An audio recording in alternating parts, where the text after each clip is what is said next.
और ओम राउत के बुलाने पे आ पहुंचे theatre Hanuman ji. Please keep one seat for our Hanuman ji, he will come to see Ramayan. पर फिल्म में हनुमान जी को जो डायलॉग दिए गए, उसके बाद डायलॉग लिखने वाले मनोज मुंतशिर को करणी सेना ने दे डाली धमकी। शहर भी तेरा, घर भी तेरा, सर भी तेरा और जूता रहेगा। वेल, श्री राम और सीता माँ की पवित्र कहानी हर हिंदुस्तानी के दिल में बसती है, तो आदि पुरुष ने इस कहानी के साथ ऐसा क्या किया कि लोग रिफंड तक मांग रहे हैं? क्या इसीलिए प्रभास ओम राउत पे भड़के?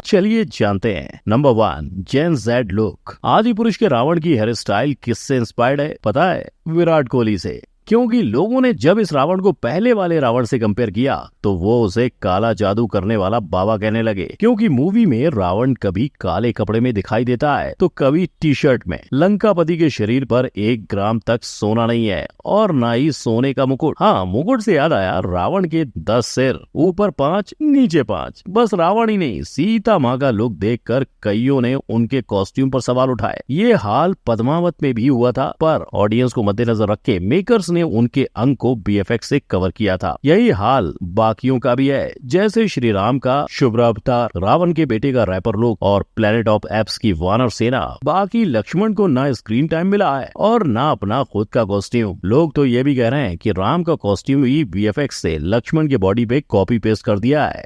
नंबर 2, हिस्ट्री में डब्बा गोल। राम जी, देवी सीता और अपने अनुज लक्ष्मण के साथ मूवी के शुरुआती 5 मिनट में वनवास को निकल गए। 2 घंटे की इस कहानी में सीता और राम जी की घर वापसी भी नहीं है, यानी ना आरंभ है ना ही अंत। पर फिल्म में जो है वो इससे भी ज्यादा गलत है। गलती नंबर 1, सीता हरण के साक्षी जटायु थे, आदि पुरुष में राम जी हैं। गलती नंबर 2, देवी सीता का हरण पुष्पक विमान में हुआ था, आदि पुरुष में चमगादड़ विमान था। गलती नंबर 3, रावण की लंका सोने की थी, आदि पुरुष में सोने की लंका काली है। गलती नंबर 4, रावण एक ब्राह्मण था, आदि पुरुष में वो अपने हाथों से मांस खिला रहा है। गलती नंबर 5, हनुमान जी ने अशोक वाटिका में दोनों हाथों से देवी सीता को प्रणाम किया था, आदि पुरुष में ये है। गलती नंबर 6, देवी सीता ने चूड़ामणि निशानी के तौर पे दी थी, आदि पुरुष में निशानी कंगन है। और ये तो सिर्फ कुछ गलतियां हैं। आदि पुरुष की पूरी फिल्म में इसी तरह रामायण को तोड़ मरोड़ के पेश किया गया है, जिसमें ना तो मर्यादा पुरुषोत्तम राम की सहनशीलता का बखान है, न रावण के विद्वान होने का। देवी सीता और उनके बेटे समान देवर लक्ष्मण के बीच जो ममता का भाव था, उसे भी मेकर्स स्क्रीन पर दर्शाने में नाकामयाब ही रहे। नंबर 3, बिना अकल की नकल। असली हीरो, सनातन के जो हीरोज है, सनातन के नायक हैं, वो हम बच्चों को दे पाए? बोल ये रहे पर शब्द इनके हैं, यानी आदि पुरुष रामानंद सागर की रामायण या रामायण के जापानीज वर्जन से कंपटीशन कर ही नहीं रही थी ना। इनका कंपटीशन था मार्वल, डीसी, हैरी पॉटर और जीओटी। तभी तो हैरी पॉटर के इस दम पिशाच के मुकाबले आदि पुरुष ने दिखाया ये। प्लेनेट ऑफ एप्स के मुकाबले में आप ये देखोगे, गेम ऑफ थ्रोन्स के ड्रैगन की सवारी आदि पुरुष में चमगादड़ में बदल गई। और एवेंजर असेंबल का ये सीन कुछ इस तरह से आदि पुरुष में इस्तेमाल हुआ। पर यहीं आदि पुरुष और मार्वल कॉपी का सिलसिला खत्म नहीं होता।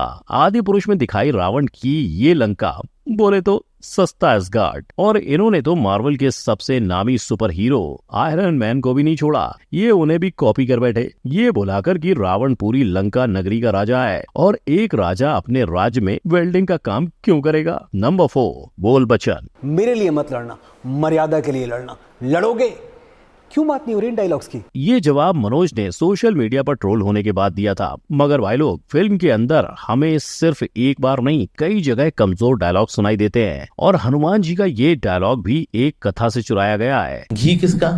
रावण का। कपड़ा किसका? रावण का। आग किसकी? रावण की। जली किसकी? रावण की।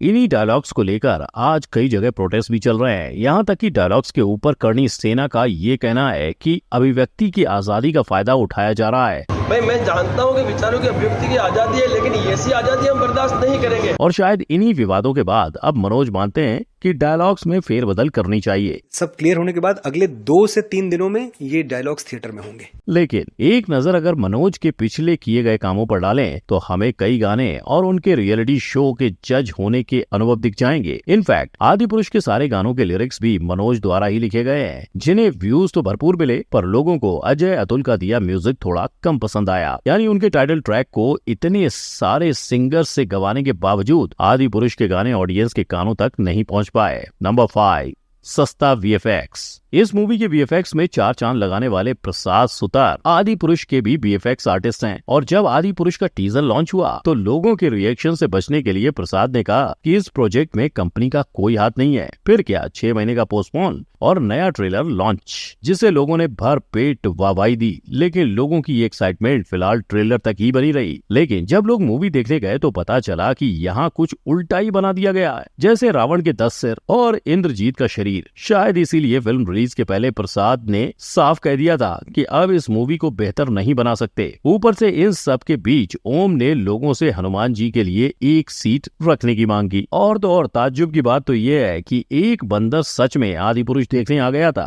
नंबर 6, कलयुग की रामायण। आज आपको रामायण के ऊपर बनाई गई कई किस्म की मूवीज और सीरीज देखने को मिल जाएंगी, लेकिन उनमें से प्रचलित है ये, जहां एनिमेटेड सीरीज का 55 करोड़ और रामायण सीरीज का 9 लाख रुपए पर एपिसोड बजट था। इतने कम बजट होने के बावजूद आपको भगवान राम की करुणा और हनुमान जी का ज्ञान देखने को मिलेगा। मैं उनका गुप्त दूत हूँ। मेरा ये भी कर्तव्य है कि जाने से पहले शत्रु के बलाबल की थाह ले लूं। और रामानंद सागर तो रामायण को बनाने के लिए फिल्म्स को छोड़ टीवी पर आ गए थे। इन्होंने श्री राम के किरदार को इतना अच्छा बताया कि आज भी लोग अरुण गोविल के पैर छूते हैं। इनफैक्ट अरुण का मानना है कि आदि पुरुष के मेकर्स को धार्मिक कथाओं को नयापन देने की जरूरत नहीं थी। और रामानंद सागर के पुत्र का तो ये तक कहना है कि अगर आज की रामायण ही बनानी है तो सिर्फ आज की जनरेशन को दिखाओ। लेकिन अगर सीरीज को छोड़ एनिमेटेड सीरीज की भी बात करें तो जापान वालों ने भी रामायण की भावनाओं को सही पकड़ा था। इसके अलावा श्री राम की एक झलक हमें RRR मूवी में भी देखने को मिलती है। यानी अगर ओम साहब ने इनका होमवर्क भी कॉपी किया होता फिर भी चल जाता। Number 7, big budget. आदि पुरुष सबसे ज्यादा चर्चा में आई उसके हाई बजट की वजह से, जिसने लोगों के मन में मूवी के लिए एक्सपेक्टेशंस भी बढ़ा दिए। पर जब लोगों ने इस 500 करोड़ की मूवी के VFX देखे तो कहने लगे कि इससे आधे बजट में बनी बाहुबली इससे कई गुना अच्छी थी। अब अगर आप देखोगे कि आखिर ये 500 करोड़ कहाँ खर्च हुए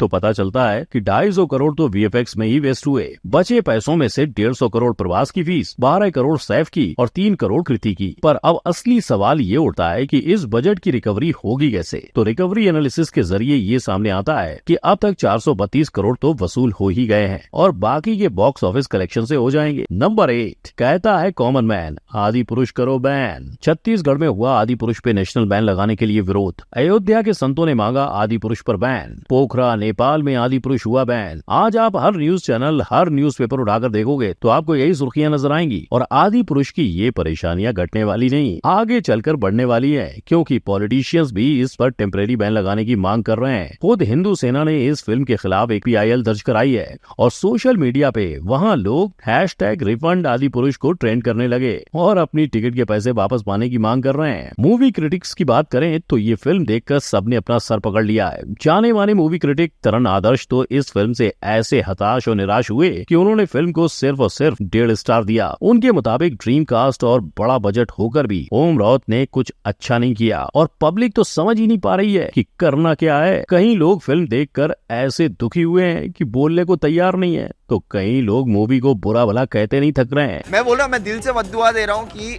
आप रामायण के साथ ऐसा सब कर रहे हो और हमारे सेंटिमेंट क्या खेल रहे हो ना, डूबे आपकी फिल्म। और इसकी ठोस वजह है, लोगों का कहना है कि जो संस्कार, जो जज्बात लोगों के रामानंद सागर की रामायण देखकर थे, क्या वो ये देखकर होंगे? और ये देखकर बच्चे क्या सीखेंगे? क्योंकि जिस तरह से इन्होंने स्टोरी को तोड़ा मरोड़ा है वो हमारे ग्रंथों का मजाक है। अब देखना ये होगा कि इस फिल्म के डायलॉग्स में क्या फेरबदल की जाती है और क्या ये होने के बाद आप इस फिल्म को देखने जाएंगे। वीडियो पसंद आया हो तो लाइक, शेयर और चैनल को सब्सक्राइब करें। जय हिंद।